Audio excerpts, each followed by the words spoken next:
Hi friends and families எல்லோரும் எப்படி இருக்கீங்க? நல்லா இருக்கீங்களா? நாங்கள் சூப்பராக இருக்கோம். நீங்களும் கண்டிப்பாக நல்லா இருக்கீங்கன்னுட்டு நம்புகிறேன். இன்றைக்கான வ்ளாகில் என்ன பார்க்க போகிறோன்னா, அம்மா வீட்டில் வீடு கட்டி முடித்தாச்சு. இன்றைக்கி கணபதி ஹோமங்க. ரொம்ப நாள் கனவுன்னு சொல்லலாம். இது எங்கள் வீட்டில் எல்லாருடைய கனவும் அதை ஃபைனலாக நிறைவேறிடுச்சின்னு சொல்லலாம். மனையில் உட்காந்துட்ருக்கிறவர் எங்கள் பெரிய தம்பி. எனக்கு இன்னொரு சின்ன தம்பியும் ஒருத்தர் இருக்கார். அம்மா ஏதோ ஒர்க் விஷயமா பிஸியாக இருக்காங்க வெளியே. ஹஸ்பண்ட் ஒய்ஃபாக உட்காரணுன்றதால நானும் எங்கள் ஹஸ்பண்டும் உட்காந்துட்ருக்கோம். ஒரு வீடு தானே, அதுக்கு எதுக்கு இந்த அளவுக்கு எமோஷ்னல் ஆகுறீங்க அப்படின்னு சொல்லிட்டு ஒரு சிலர் நினைக்கலாம். இது ஒன்றும் இல்லைங்க. நம்மளுக்கு முன்னாடி இருக்க தலைமுறை எதனா வச்சுட்டு நம்ம போயிருந்தாங்கன்னா நம்ம அதை விற்று வீடு கட்டுறது வேறு விஷயம். நம்ம தான் சம்பாரித்து வீட்டையும் மெயின்டைன் பண்ணிவிட்டு ஒரு ஃப்ளாட் வாங்கி நெக்ஸ்ட் அப்புறம் வீடு கட்டி அதுக்கப்புறம் அந்த 30 இயர்ஸ்க்குள்ளே ஒரு மேரேஜும் பண்ணணும் அப்படின்றது ஒரு பெரிய டாஸ்க்கு தான். அது எல்லாமே இந்த 30 இயர்ஸ்க்குள்ளே முடியணுன்றது கொஞ்சம் கஷ்டம்தான். ஏன்னா நம்ம அடுத்த தலைமுறைக்கு நம்ம ஒரு ஸ்டெப் எடுத்து வச்சாதான் அடுத்த தலைமுறை இன்னொரு ஸ்டெப்பை எடுத்து வைக்கிறதுக்கு அவங்களுக்கு கொஞ்சம் யூஸ்ஃபுல்லாக இருக்கும். அதை நிறைய பேர் மறந்துடுறாங்கன்னு நினைக்கிறேன். ஓகேங்க, என்னுடைய எமோஷ்னல் அண்டு ஃபீலிங்ஸ் எல்லாம் ஷேர் பண்ணிகிட்ருக்கேன்னு தெரியுது. ஓகே, வாங்க நம்ம நார்மல் மூடுக்கு போயிடலாம். சின்ன தம்பின்னு சொல்லியிருந்தால அங்கே பாருங்கள், பக்கத்தில் ஒரு க்ரீன் ஷர்ட் இருக்காருல்ல, அவள் தான் என்னுடைய சின்ன தம்பி. பக்கத்தில் அந்த செக்குடு சாரீ நின்றுட்டுருக்காங்கல்ல, அவங்க எங்கள் அம்மாவுடைய அம்மா. எங்கள் தம்பிக்கு பின்னாடி இருக்கிறவங்க எங்கள் நாத்தனார், எங்கள் ஹஸ்பண்டுடைய அக்கா. ஃப்ரண்ட்டில் உக்காந்துட்ருக்காங்க பாருங்கள், checked sari blue and yellow. அவங்க என்னுடைய பெரியம்மா. அந்த பிங்க் வித்து ப்ளூ ப்ளவுஸ் போட்டிருக்காங்கல்ல, அவங்க எங்கள் சின்ன தம்பியுடைய ஒய்ஃபு. இன்னும் நிறைய பேர் வெளியே இருக்காங்க. உள்ளே புகையாக இருக்குல்ல, அதனால் நிறைய பேர் உள்ளே வரல, வெளியவே இருக்காங்க. இன்னொரு ஹாப்பி நியூஸ் உங்கள் கூட ஷேர் பண்ணிக்கிறேன். கணபதி ஹோமம் அன்னைக்கு தான் தம்பிக்கு என்கேஜ்மெண்ட்டு வச்சுருந்தோம். காலையில் கணபதி ஹோமம் முடிஞ்சு பொண்ணு வீட்டில் இருந்து நம்ம வீடை பார்த்துட்டு கை நனைச்சிட்டு போயிட்டாங்க. நாங்கள் 11:30க்கு மேலே இங்கேருந்து கிளம்பி பொண்ணு வீட்டுக்கு போயிட்டு நாங்கள் ரிலேட்டிவ் எல்லோரும் போயிட்டு அங்கே பொண்ணு வீட்டு போய் பார்த்துட்டு நாங்களும் கை நனைச்சிட்டு வந்துட்டோம்.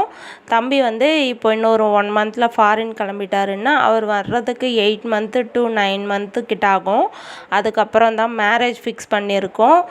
என்கேஜ்மெண்ட் வீடியோவும் நான் உங்களுக்கு ஜாயின் பண்ணுறேன்.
ஃபைனலாக கணபதி ஹோமம் சூப்பராக முடிஞ்சிச்சுங்க. இதே மாதிரி இன்னொரு சூப்பரான விலாகில் மீட் பண்ணலாம். நம்ம சேனலை இன்னும் சப்ஸ்கிரைப் பண்ணாமல் இருந்தீங்கன்னா மறக்காமல் சப்ஸ்கிரைப் பண்ணி சப்போர்ட் பண்ணுங்கள். இதே வீட்டை ஹோம் டூர் பார்க்கலாம் நெக்ஸ்ட் விலாகில். பாய்.